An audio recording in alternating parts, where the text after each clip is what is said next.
Welcome students, welcome to Manabadi videos. Telangana EAP set సంబంధించిన web options exercise programme మొత్తం కంప్లీట్గా నిన్నటితో ఎండ్ అయిపోయింది. 17th వరకు మనకు వెబ్ ఆప్షన్స్ ఏవైతే పెట్టాలో దాని ఎక్సర్సైజింగ్ ఆప్షన్ని టైం అయితే డేట్ ఎక్స్టెండ్ చేయడం జరిగింది. సో నిన్న ఈవినింగ్తో ఎండ్ అయిపోయింది. సో ఈ రోజు నుంచి మనం కొత్తగా ఏమీ కాలేజెస్ పెట్టడానికి కానీ ఎడిట్ చేయడానికి లేదు, కంప్లీట్గా ఫ్రీజ్ అయితే అయిపోయింది. మరి సీట్ అలాట్మెంట్ ఎప్పుడు చేస్తారు, ఎలా చేస్తారు, సీట్ అలాట్మెంట్ లెటర్ ఏ రకంగా ఉంటుంది, సీట్ అలాట్మెంట్ అయ్యాక ఫీజు కట్టాలి, ఆ ఫీజు ఎలా కట్టాలి, ఆ తర్వాత ఫీజు కట్టిన ఫీజును ఇన్ కేస్ మనకు కాలేజ్ అలాట్ అయిన కాలేజ్ మనకు నచ్చకపోతే ఫీజు కట్టాలా వద్దా, అలాగే సెకండ్ ఫేజ్ కౌన్సిలింగ్కి వెళ్ళాలంటే నెక్స్ట్ ఏం చేయాలి, అట్లా ప్రతి ఒక్క డీటెయిల్ని ఈ వీడియోలో కవర్ చేయడం జరిగింది. సో పూర్తిగా చూడడానికి ట్రై చేయండి. ఫస్ట్ టైం వచ్చిన యూజర్స్ ఖచ్చితంగా మన ఛానల్ని సబ్స్క్రైబ్ చేసుకోండి. ఎందుకంటే ఆఫ్టర్ కౌన్సిలింగ్ తర్వాత కూడా, మీరు జాయినింగ్ అయిన తర్వాత కూడా మీకు జేఎన్టీయూకి సంబంధించి ఫస్ట్ ఇయర్లో మీరు తీసుకోవాల్సిన కేర్ ఏంటి, 4 ఇయర్స్కి ఎలా ప్లాన్ చేయాలి, తర్వాత ఏ కోర్సెస్ బట్టి మీకు ఏ క్లబ్స్లో జాయిన్ అవ్వాలి, ఇలాంటి మెంటర్షిప్ అంతా కూడా మన ఛానల్ ద్వారా ఉండటం జరుగుతుంది. అలాగే ఇప్పుడు నేను చూపించే కొన్ని డాక్యుమెంట్స్ టెలిగ్రామ్ ఛానల్లో పెట్టడం జరిగింది. సో దాంట్లో జాయిన్ అవ్వండి. ఆ డాక్యుమెంట్స్ కూడా మీరు డౌన్లోడ్ చేసుకోవచ్చు ఈజీగా. దెన్ ఇట్లాంటి వీడియోస్ అన్నీ కూడా మీకు మేము అప్లోడ్ చేసిన తర్వాత మీకు తెలియడం కోసం ఒక నోటిఫికేషన్ పుష్ చేస్తున్నాము, మనబడి మొబైల్ యాప్ అని. దాని లింక్ డిస్క్రిప్షన్లో ఉంది. సో దాన్ని కూడా మీరు ఇన్స్టాల్ చేసుకోండి. సో ఇట్లాంటి వీడియోస్ ఏదైనా అప్ చేస్తే ఇమ్మీడియట్గా మీకు తెలుస్తుంది. ఫైన్ స్టూడెంట్స్, సో మనకు తెలంగాణ ఏపీ సెట్ కౌన్సిలింగ్లో రివైజ్డ్ నోటిఫికేషన్ ప్రకారము 19th ఆన్ ఆర్ బిఫోర్ మనకు అలాట్మెంట్ లెటర్ ఇవ్వటం జరిగింది. సో యాక్చువల్గా ఫ్రీజింగ్ ఆప్షన్స్ 15th ఉండేది, 17th వరకు ఎక్స్టెండ్ చేయడం జరిగింది. సో చేసిన దాన్ని మనకు provisional allotment letter of seats on are before 19/7/2024. On are before అంటే 18th అవ్వచ్చు ఆర్ 19th అవ్వచ్చు. అయితే ఇక్కడ 15th మనకు డేట్ ఉండేదాన్ని 17th వరకు ఎక్స్టెండ్ చేశారు కాబట్టి ఇది ఏమన్నా ఎక్స్టెండ్ అవుతుందా మనకు అలాట్మెంట్ లెటర్ అంటే, అలాట్మెంట్ లెటర్కి మనకేమి ఎక్స్టెండ్ అయ్యే అవకాశాలు అయితే కనపడవు. ఎందుకంటే ఆల్రెడీ ఏపీలో మనకు అలాట్మెంట్ లెటర్ వచ్చేసింది కాబట్టి ఇంకా ఫాస్ట్గా వీళ్ళు కూడా రియాక్ట్ కావాలి కాబట్టి, సో మోస్ట్లీ ఈరోజు ఎండ్ ఆఫ్ ది డే కానీ లేకపోతే రేపు ఖచ్చితంగా మనకు అలాట్మెంట్ లెటర్ అయితే వస్తుంది. సో అలాట్మెంట్ లెటర్ని మేము క్లోజ్గా మానిటర్ చేస్తూ ఉంటాము.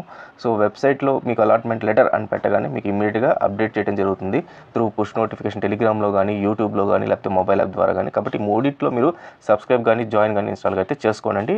ఏ టైం అయినా సరే, రాత్రి అయినా, మార్నింగ్ అయినా, ఎర్లీ మార్నింగ్ అయినా మీకు అప్డేట్ చేయడం జరుగుతుంది. బట్ ఈ రోజు నుంచి రేపు లోపల ఖచ్చితంగా మనకు అలాట్మెంట్ లెటర్ అయితే వచ్చేస్తుంది. సో ఒక్కసారి అలాట్మెంట్ లెటర్ ఎలా ఉంటుందో చూపిస్తాను. మీరు అలాట్మెంట్ లెటర్ కోసము వెబ్సైట్లో వెళ్ళిన తర్వాత ఈ రకంగా మీకు ఉంటాయి మొత్తం బటన్స్. దాంట్లో అలాట్మెంట్ ఆర్డర్ అని చెప్పి ఉంటుంది. దీన్ని ప్రొవిజనల్ అలాట్మెంట్ లెటర్, PAL అంటారు, ప్రొవిజనల్ అలాట్మెంట్ లెటర్ అంటారు. సో దీన్ని క్లిక్ చేస్తే మీరు దాంట్లో అలాట్మెంట్ లెటర్ అనేది కనపడుతుంది. అలాట్మెంట్ లెటర్ తర్వాత సెల్ఫ్ రిపోర్టింగ్ సిస్టమ్ అని చెప్పి ఉంటుంది. అలాట్మెంట్ లెటర్ చూసుకుని మీకు ఈ కాలేజ్ నచ్చింది అనుకుంటే ఈ సెల్ఫ్ రిపోర్టింగ్ సిస్టమ్ దగ్గరికి వచ్చి మీరు రిపోర్ట్ చేయాలి. అంటే నేను ఇంట్రెస్టెడ్ ఈ కాలేజ్లో జాయిన్ అవ్వడానికి అని అర్థం అనమాట. సో సెల్ఫ్ రిపోర్టింగ్ ఇక్కడ క్లిక్ చేయాలి. తర్వాత view joining and fee payment transaction report. So joining report and fee transaction. So self reporting అయిన తర్వాత ఇక్కడ మీరు కొంత ఫీ కట్టాల్సి ఉంటుందన్నమాట. ఈ ఫీ కట్టిన తర్వాత ఈ ఫీ రిసిప్ట్, జాయినింగ్ రిపోర్టు, ఈ రెండు ఇక్కడ వస్తాయి. సో ఇది ఎప్పుడు జరుగుతుంది, ఈ రిపోర్టు అండ్ ఈ ఫీ పేమెంట్ ఎప్పుడు కట్టాలి అనేది ఇప్పుడు నేను చెప్తాను, ఒకసారి క్లారిటీగా చూడండి. సో ఇది మనకు ప్రొవిజనల్ అలాట్మెంట్ లెటర్ ఫస్ట్ ఫేజ్కి ప్రీవియస్గా కొంతమంది స్టూడెంట్ ఇది. సో ఇది జస్ట్ ఆ స్టూడెంట్ డీటెయిల్స్ అవన్నీ మీరు ఒకవేళ కనపడినా కూడా ఇగ్నోర్ చేయండి. ఓన్లీ మనకు కావాల్సింది ఏంటంటే ఎట్లా ప్రొవిజనల్ అలాట్మెంట్ లెటర్ ఉంటుందో చూద్దాం. సో ట్యూషన్ ఫీ ఏదైతే ఫిక్స్డ్ ఏదైతే ట్యూషన్ ఫీ ఉందో ఆ ట్యూషన్ ఫీ ఇక్కడ ఇవ్వడం జరుగుతుంది. సో తర్వాత ట్యూషన్ ఫీలో మొత్తం కాలేజ్ ఫీ అనమాట ఇది. ఈ కాలేజ్ ఫీలో క్యాండిడేట్ ఎంత పే చేయాలి అనేది ఉంటుంది. ఎందుకంటే ఇక్కడ అప్పుడు 10,000 మెంబర్స్ దాకా మనకు ఫ్రీ ఉంటుంది. 35,000 దాకా కాలేజ్లో డిస్కౌంట్ ఇవ్వడం జరుగుతుంది మనకు.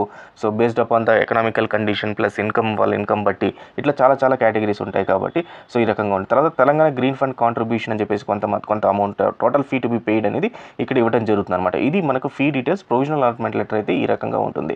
సో ఈ ఇయర్ మీకు ఏమైనా ప్రొవిజనల్ అలాట్మెంట్ లెటర్ వస్తే మాత్రం నాకు ఖచ్చితంగా పంపించండి. సో దాన్ని అంటే ఏదైనా డీటెయిల్స్ ఏమైనా చేంజ్ అయ్యింటే మాత్రం దాన్ని చూస్తూ మళ్ళీ దాని గురించి ఎక్స్ప్లెయిన్ చేయడం జరుగుతుంది. అలాగే నెక్స్ట్ ఇయర్ మళ్ళీ ఎవరికైనా స్టూడెంట్స్కి కూడా చాలా హెల్ప్ అవుతుంది. మీ డీటెయిల్స్ అయితే నేను ఎటువంటి పరిస్థితుల్లో ఎక్కడ కూడా ఎవరికైతే చూపించాను నేను. సో డీటెయిల్స్ అన్నీ కూడా నేను హైడ్ చేసి అయితే పెడతాను. నౌ ప్రొవిజనల్ అలాట్మెంట్ లెటర్ వచ్చిన తర్వాత మనం ఏమేమి చేయాలి, ఎలా చేయాలి అనే దానిపైన ఇక్కడ క్లారిటీగా ఇవ్వడం జరిగింది. సో ప్రొవిజనల్ అలాట్మెంట్ లెటర్ మనకు 19th ఇస్తారని చెప్పి ఇందాక మనం అనుకున్నాము. సో అలాట్మెంట్ లెటర్, సో ఒక provisional allotment letter provisional allotment download చేయాలంటే ఫస్ట్ మీకు ఆర్ఓసి ఫామ్ నెంబర్ ఇవ్వాలి. ఆర్ఓసి అంటే మీరు హెచ్ఎల్సీకి వెళ్ళి వెరిఫికేషన్ చేసుకున్న సర్టిఫికేట్స్, అక్కడ మీకు రిసిప్ట్ ఆఫ్ సర్టిఫికేట్స్ అని చెప్పి ఒకటి ఇస్తారు. సో ఇక్కడ ఒక నెంబర్ ఉంటుంది, ఆ నెంబర్ని ఇక్కడ ఎంటర్ చేయాలి. తర్వాత మీ హాల్ టికెట్ నెంబర్ ఎంటర్ చేయాలి, పాస్వర్డ్ ఎంటర్ చేయాలి, and date of birth in candidate login ఇవన్నీ యాడ్ చేస్తే అప్పుడు మీకు TGEAPSET.NIC.in ఇందాక నేను చూపించిన ఫామ్ అయితే వస్తుంది. సో దాంట్లో నుంచి మీరు అలాట్మెంట్ లెటర్ అనేది చూపించుకోవాలి. అయితే ఇక్కడ గుర్తుపెట్టుకోండి, ప్రొవిజనల్ అలాట్మెంట్ లెటర్లో ఫీ వాళ్ళు ప్రిస్క్రైబ్ చేస్తుంటారు. ఇంత ఫీ కట్టాలి అని మీకు రాసుంటే మీరు ఆ ఫీని ఖచ్చితంగా కట్టాలి. సో ఈ ఫీ ఎంత ఉంటుంది అంటే కాలేజ్ టు కాలేజ్ మారుతుంది, ఆ అమౌంట్ని అయితే కట్టేయాలి. సో ఎవరు కట్టాలి అంటే, ఒకటి మీరు ఇంట్రెస్టెడ్ నేను కాలేజ్లో జాయిన్ అవుతున్నాను అనుకున్న వాళ్ళు 100% కట్టేసేయాలి. లేదు నేను ఈ కాలేజ్లో జాయిన్ అవ్వాలా లేదా సెకండ్ ఫేజ్ కౌన్సిలింగ్ కూడా నేను ట్రై చేస్తాను అనుకున్న వాళ్ళు కూడా కట్టచ్చు. మరి ఈ కట్టిన ఫీజు ఏమవుతుంది, నేను ఆల్రెడీ 100% కట్టేశాను కదా అంటే ఇది అడ్జస్ట్మెంట్ అవుతుంది. సెకండ్ ఫేజ్ కౌన్సిలింగ్లో ఫస్ట్ ఫేజ్ కౌన్సిలింగ్లో మీకు సీట్ మీకు నచ్చకపోతే కాలేజ్ సెకండ్ ఫేజ్ కౌన్సిలింగ్కి వెళ్తే అప్పుడు ఆ సెకండ్ ఫేజ్ కౌన్సిలింగ్లో ఎంతైతే ఫీజు ఉందో ఆ ఫీజుకి ఈ ఫీజుని అడ్జస్ట్ చేస్తారు. ఫస్ట్ ఫేజ్ కౌన్సిలింగ్లో కాలేజ్లో 50,000 ఉంది, సెకండ్ ఫేజ్ కౌన్సిలింగ్లో 45,000 ఉందనుకోండి, ఈ 5,000ని మళ్ళీ మీకు వెనక్కి ఇచ్చేయడం జరుగుతుంది. లేదు ఎక్స్ట్రా ఉందనుకోండి, 55,000 ఉందనుకోండి, మీరు 5,000 రూపాయలు మళ్ళీ సెకండ్ ఫేజ్లో కట్టాలి. కాబట్టి ఫస్ట్ ఫేజ్ కౌన్సిలింగ్లో ఫీ అయితే కట్టేసేసేయండి. తర్వాత దీంతో పాటు అంటే ఏదైతే అమౌంట్ మీరు ఆన్లైన్లో కట్టమన్నారో ఆ అమౌంట్తో పాటు ఇంకొక 10,000 రూపీస్ జనరల్ క్యాండిడేట్స్ అందరూ కూడా 10,000 రూపీస్ బీసీ ఓసీ వాళ్ళు కట్టాలి, 5,000 వాళ్ళు SC ST వాళ్ళు కట్టాల్సి ఉంటుంది, ఎక్స్ట్రా కట్టాలన్నమాట. ఇదేంటంటే సెక్యూరిటీ పర్పస్ లాగా అనమాట. వన్స్ మీకు అలాట్మెంట్ అయ్యి మీరు కాలేజ్ జాయిన్ అయిపోయిన తర్వాత ఈ అమౌంట్స్ అంటే ఈ 10,000 అండ్ ఈ 5,000 రూపీస్ అనేది మీకు వెనక్కి వచ్చేస్తుంది. సో మీ ఏదైతే మీ అకౌంట్స్ ఇస్తారో దానికి వెనక్కి వచ్చేస్తుంది. అయితే ఇక్కడ మీరు ఇందాక గమనిస్తే మనం ఫస్ట్ ఫేజ్ కౌన్సిలింగ్లో ఒకవేళ ఎక్సెస్ కట్టిన అమౌంట్ కానీ ఈ 10,000 అమౌంట్ కానీ మీకు వెనక్కి వస్తుందని చెప్పి వాళ్ళు క్లియర్గా మెన్షన్ చేశారు. సో కాబట్టి వీళ్ళు ఏం చెప్తున్నారంటే, మీరు ఏదైనా సరే అమౌంట్ కట్టేటప్పుడు ఖచ్చితంగా మీ ఓన్ అకౌంట్స్ నుంచి, మీ బ్యాంక్ అకౌంట్ నుంచి, తర్వాత మీ నెట్ బ్యాంకింగ్ నుంచి ఇవ్వండి. సో బెటర్ బ్యాంక్ అకౌంట్ నుంచే కట్టండి. ఎందుకంటే వాళ్ళ ట్యూషన్ ఫీ ఏదైతే ఉందో మళ్ళీ వాళ్ళ బ్యాక్ పే చేయాలి అంటే బ్యాంక్ అకౌంట్ అయితే మీకు ట్రాన్సాక్షన్ ఈజీగా తెలుస్తుంది, డీటెయిల్స్ అన్నీ కూడా. సో ఎక్కువ అమౌంట్ మీకు ఎక్స్ట్రా అమౌంట్స్ పడవు. అండ్ వాళ్ళు రీపే చేయాలన్నా కూడా ఈ బ్యాంక్ అకౌంట్కి అయితే రీపే చేస్తారు, రీఫండ్ చేస్తారు. కాబట్టి వాళ్ళే క్లియర్గా ప్రిస్క్రైబ్ చేస్తారు, మీరు ఖచ్చితంగా మీ బ్యాంక్ అకౌంట్ నుంచే చేయండి అని. అండ్ ముఖ్యంగా చాలామంది రూరల్ ప్లేసెస్లో, విలేజెస్లో ఉండే స్టూడెంట్స్ వాళ్ళ దగ్గర బ్యాంక్ అకౌంట్స్ లేక, క్రెడిట్ కార్డ్, డెబిట్ కార్డ్ లేక నెట్ బ్యాంకింగ్ నెట్ సెంటర్స్కి వెళ్తున్నారు. సో నెట్ సెంటర్స్కి వెళ్ళిన తర్వాత ప్రాబ్లం ఎక్కడ వస్తుందంటే, అది రీఫండ్ అయినా కూడా నెట్ సెంటర్స్ వాళ్ళకి తిరిగి ఇవ్వట్లేదు క్యాండిడేట్స్కి. ఇది చాలా బ్యాడ్ ఎక్స్పీరియన్సెస్ లాస్ట్ 2-3 ఇయర్స్లో కొంతమంది స్టూడెంట్స్ ఫేస్ చేశారు. కాబట్టి నా సిన్సియర్ సజెషన్, మీ ఓన్ యూస్ చేయండి. మీవి లేకపోతే మీ ఇమ్మీడియట్ రిలేషన్స్ ఎవరిదైనా ఉంటే వాళ్ళకి మీరు క్యాష్ పే చేసే ఏ రకంగానో వాళ్ళ నెట్ బ్యాంకింగ్ డీటెయిల్స్ తీసుకొని లేకపోతే వాళ్ళనే పే చేయమని చెప్పండి. రేపు పొద్దున ఏదైనా రీఫండ్ వచ్చినా కూడా వాళ్ళు మనకు సేఫ్గా ఇస్తారు. సో వన్స్ ఇదంతా అయిపోయిన తర్వాత candidate has to report at allotted college after second phase of the counselling and hand over set of xerox of certificates and original transfer certificate. So మీరు ఫస్ట్ ఫేజ్ అయిన తర్వాత మీరు ఇమ్మీడియట్గా ఇక్కడికి పోవాల్సిన అవసరం లేదు, ఎక్కడికి కాలేజ్కి. సో కాలేజ్ ఎప్పుడు అంటున్నారు వాళ్ళు, సెకండ్ ఫేజ్ కౌన్సిలింగ్ తర్వాత మీరు కాలేజ్కి రిపోర్ట్ చేయమని చెప్పి అంటున్నారు అనమాట. సో ఇక్కడ మనం చూస్తే మనకు self reporting and tuition fee వరకే ఇచ్చారు మనకు ఇక్కడ. సో 19th నుంచి 23rd జూలై వరకు self reporting and tuition fee మాత్రమే ఇచ్చారు. బట్ కాలేజ్లో జాయిన్ అయ్యేది మాత్రము ఇక్కడ మనకు ఇస్తే 4th August updating college joining details by colleges 4th August అని చెప్పేసి ఇచ్చారనమాట. అంటే ఇది సెకండ్ ఫేజ్ తర్వాత మీరు కాలేజ్లో జాయిన్ అవ్వాలి, ఫస్ట్ ఫేజ్ తర్వాత అవసరం లేదు. ఎందుకంటే చాలామంది ఏం చేస్తుంటారంటే ఫస్ట్ ఫేజ్లో సీట్ క్యాన్సిల్ చేసుకొని సెకండ్ ఫేజ్కి వెళ్తుంటారు. సో ఇలాంటివన్నీ కూడా మానిటర్ చేయాలి అంటే మాత్రం వాళ్ళకి ఇబ్బంది అవుతుంది. కాబట్టి సెకండ్ ఫేజ్ కౌన్సిలింగ్ తర్వాత మీరు కాలేజ్కి రమ్మంటారు. మరి సర్టిఫికేట్స్ కావాలి అంటారు. ఈ సర్టిఫికేట్స్ ఏమేమి కావాలి అనే దానిపైన నేను ఇంకొక నెక్స్ట్ కమింగ్ వీడియో ఉంటుంది. సో ఆ వీడియో చూస్తే మీకు సర్టిఫికేట్స్ చాలా ఇంపార్టెంట్, అవన్నీ కూడా మీరు క్యారీ చేయాల్సి వస్తుంది. సో అవి నేను చెప్తాను ఏమేమి సర్టిఫికేట్స్. ఇంకొక ఇంపార్టెంట్ ఇన్స్ట్రక్షన్ ఏమి ఇచ్చారు, physical reporting at the college, allotted college after second phase allotment is mandatory. Physical reporting అంటే మీరు ఫీజు అన్ని కట్టిన తర్వాత సెకండ్ ఫేజ్ కౌన్సిలింగ్లో ఖచ్చితంగా మీరు కాలేజ్కి అయితే వెళ్ళాలి సెకండ్ ఫేజ్ కౌన్సిలింగ్ అయ్యాక, లేదంటే మీ సీట్ని ఆటోమేటిక్గా క్యాన్సిల్ చేసేస్తారు.